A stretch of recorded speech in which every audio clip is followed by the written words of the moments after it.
Most of the newspapers around the country carried it on the front page. It turned out everyone was all right. But what a way to start a race. We'll see it in a moment. But first, say hello to racing champion Peter Brock. Here.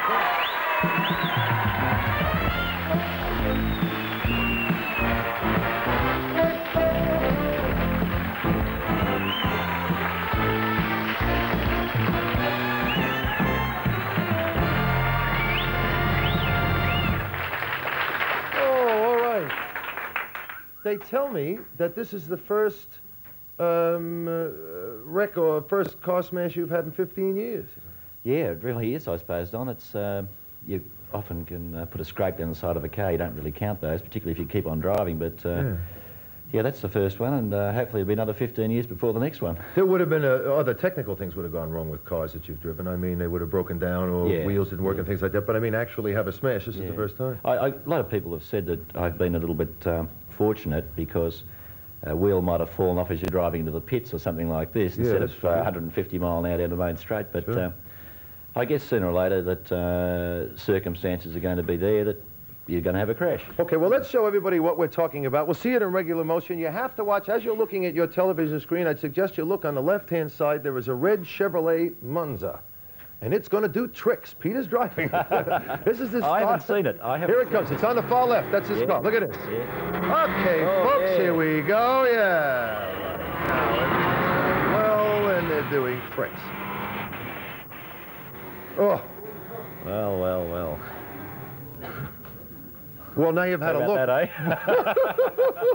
What went through your mind when all of that happened? Well, I think the simplest word is to say the car escaped. I mean, it just, instead of going down the road as I thought it would, it just turned hard left. In fact, I got into work this morning and my mechanics were in there who weren't working on that car. They were building my Holdens.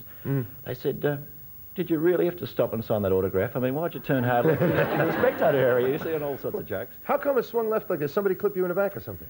Well, I think maybe I got a little tap in the back there, but I felt as if the rear axle broke, or something in the rear axle broke, which meant the rear wheels steered the car instead of the front wheels. Oh, I see. Because it honestly just took off and just turned hard left without any warning at all. You have time. You have time to think in that situation. I mean, did thoughts enter your mind? Well, as a matter of fact, I thought at the time that the rear axle had broken, and I got back to the start line after the whole car's been dragged out, and I went and saw the officials of the meeting, and I said, would you like my version of what happened? I mean, not that it might do much good, but I'll give it to you. And they said, first of all, would you like to see what the official observer said? And the official observer said that I was hit behind by another car, and I said, well, I better wait and have a look at a television replay, because if you're driving what is virtually a mini Minor with 600 brake horsepower, it's very hard to feel another car hit you, know, because everything's happening so quickly. Well, let's run it in slow motion now, and we can take a look. Again, there you are, out there on the left.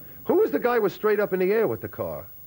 I think it's the that Falcon we can see second from the right. Oh, now, there you get clipped. Do you? Well, I think you get clipped there. He hits you there, He's knocked out there, and it looks like you're going to swing out the other way. See how quickly it's turned. It's absolutely turned right angles. And you cop one broadside here. And I don't understand this. Everybody smashes up. You end up behind them, and they're all in front of you. Look at this. Now, how the heck does that other car get way up on top? I can see one car. Actually, he's gone over the top of my car, has he? Almost. Well, he's almost made another foot, and he would have landed right on top of you. Another bloke sneaking through the middle there. He's not doing very well, is he? No, he's caught up there. Imagine a guy driving a car saying, excuse me, would you get off, please? Look at this. Well, how come there's no petrol all over the roadway or anything? Well, as a matter of fact, a lot of the media people have been talking to me about this today from various radio stations, started ringing me up from very early hours this morning. And we do have a lot of safety type things in those cars, and one of the articles we do have is a fuel cell, and also a very strong rigid construction around all those components. Right. And for instance, Bob Jones' car's got an automatic fire extinguisher system on it that is sensitive to heat, and it meant there was no fuel spilt.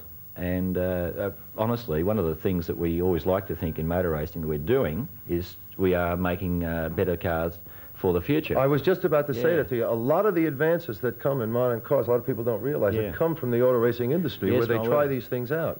Yes, well, I would say that if I'd never had a 6-point harness on and the other on-car protection devices built in, that I probably wouldn't be sitting here talking to you tonight. I had in fact, I've got a race overseas in a couple of, a week or so. In that same car, like that? Not that same car, but a very similar one to that, yeah. Oh. And all right, this is left, and this is right. Thanks, Tom. That's straight ahead. Well, I had to go today and buy a new helmet because my helmet was bashed so much on the roll cage that in fact they'd lose the stress of the fibre constitution of it. Could crack or something. Oh yeah, they're quite weak after it's happened.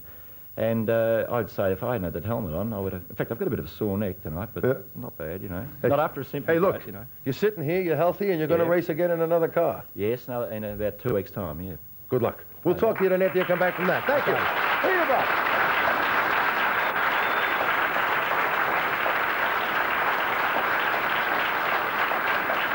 That's something. I don't know if I could sit in there and let that stuff without being... I mean, I'd walk away quite...